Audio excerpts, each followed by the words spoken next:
Recently, I came across a powerful message from the late Dr. Myles Monroe on the keys to self love. He said something that stopped me in my tracks, that the historical accounts of Jesus described him as a confident man, not insecure or self critical, but sure of who he was.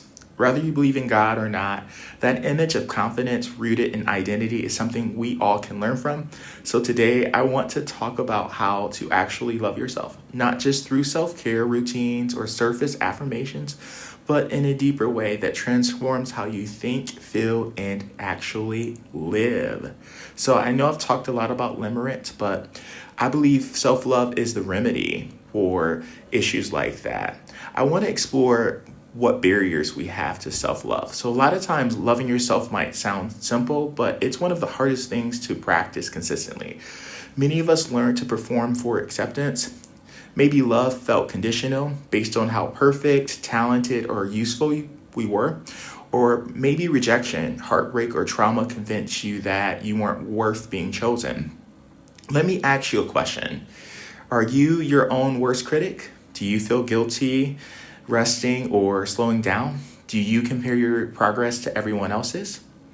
Do you struggle to receive compliments or grace? That, my friend, sounds like you have a challenge. We live in a culture that worships achievement. Do more, get more, be more, but rarely do we ask, is this striving helping me love myself or just teaching me to tolerate myself? That's where a new mindset actually needs to come in, one rooted in self-compassion and divine worth. So one of the foundations of actually loving yourself is self-compassion. Self-compassion means extending grace to yourself when you fall short, because we all fall short. The same way we do for others, we need to be compassionate toward ourselves. It's not an excuse for mediocrity and screwing up, but it leaves us room to grow. Psychologists have found that people who respond to their mistakes with kindness rather than harsh criticisms recover a lot faster when they fall and maintain a healthier mental health. I believe that the scripture, love your neighbor as yourself, implies that we first need to love ourselves, and it's a sacred practice to actually love yourself. So important things to know about self-love. Self-love builds strength. When you truly love yourself, you don't stop striving. You just start striving beyond a place of fear.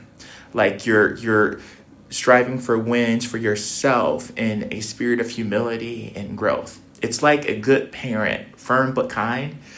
They guide their children with care, but they don't despise or be critical of themselves. So we can push ourselves harder if we love ourselves. The next thing is self-love fuels growth and productivity. People who love themselves don't crumble when they fail. They learn, they adjust, and they rise again. When you remove the weight of constant self-judgment, you create space for creativity, problem solving, and resilience.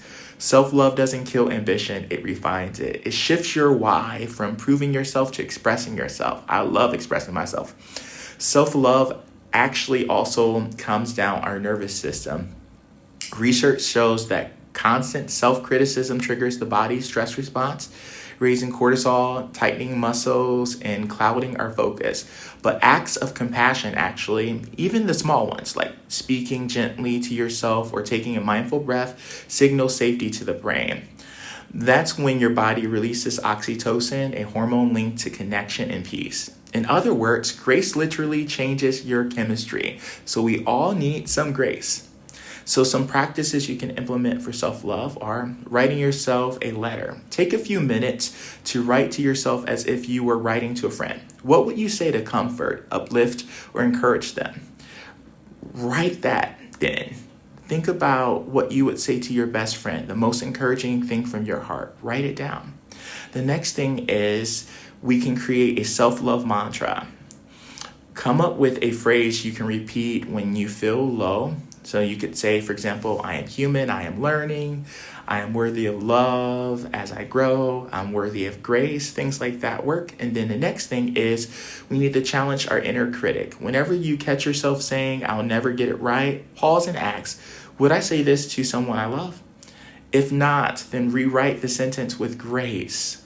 I want to emphasize that again because we often ruminate over and over again with the negativity. We have to shift that mindset. And then the next thing is, I believe that rest is an important aspect of self-love, though considered to be a self-care practice. Rest allows us to reset. So again, when we shift the urge to go in hyperdrive and sit in the stillness, in the quietness of our mind, we can collect ourselves and we can kind of refocus when we mess up, to give ourselves the grace and the time, because often in the world that we live in, we're pushed to move and to not really listen to our needs. So practicing sacred rest is also a way to love yourself, because it's allowing you to be mindful and attuned to your emotions and your needs,